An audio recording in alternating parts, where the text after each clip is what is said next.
अक्टूबर में 300 यूनिट तक के सारिफिन के बिलों में 3,000 रुपए तक कमी का इम्कान। 60 से 70,000 रुपए तक की बिजली के बिलों में 13,000 रुपए तक कमी की तजवीज। बिजली पर रिलीफ देने का मामला IMF की रजामंदी से मशरूत।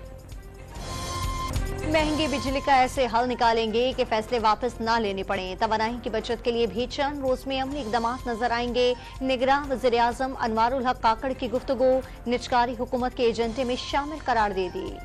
महंगाई, बिजली और पेट्रोलियम मसनूआत की कीमतों में इजाफे के खिलाफ खैबर पख्तूनख्वा बार कौंसिल की हड़ताल। बिजली और पेट्रोल की कीमतें कम करने का मुतालबा।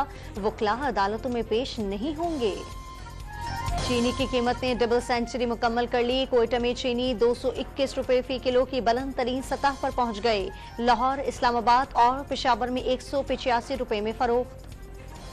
मोने सलाही के जाती और कंपनी के अकाउंट्स में 82 करोड़ से ज्यादा रकम, 10,84,000 यूरो और 1 लाख पाउंड जमा कराए गए।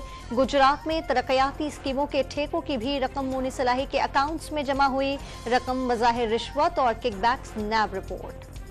निगरान वज़ीर आला पंजाब मोहसिन नकवी का हजरत दातागंज बख्श के दरबार का दौरा। दूध की सबील के लिए मुख्तस मकाम का मुआयना किया। सफाई के इंतजामात मजीद बेहतर करने और अकीदतमंदों को सहूलियात फराहम करने का हुक्म। दरिया सतलुज में सैलाब, विहाड़ी के मुतादिद देहात ज़ेर-ए-आब आ गए। जमीनी राब्ता मुनक़ता, हजारों एकड़ ज़रई अराजी तबाह हो गई। मुतासरीन खुले आसमान तले रहने पर मजबूर। एशिया कप का मैच देखने भारतीय क्रिकेट बोर्ड के 2 ओहदेदार आज पाकिस्तान आएंगे। BCCI के सदर रॉजर बेनी और नायब सदर राजीव शुक्ला वागा के रास्ते पहुंचेंगे। PCB के सरबराह ज़का अशरफ से मुलाकात और एशिया कप की टीमों के एजाज में तकरीब में भी शिरकत करेंगे। और समंदरी तूफान हाक्वाई ताइवान के साहिली पट्टी से टकरा गया। तूफानी बारिश और तेज हवाओं के झक्कड़, हजारों अफराद की नकल मकानी, 200 से ज्यादा परवाजें मंसूख।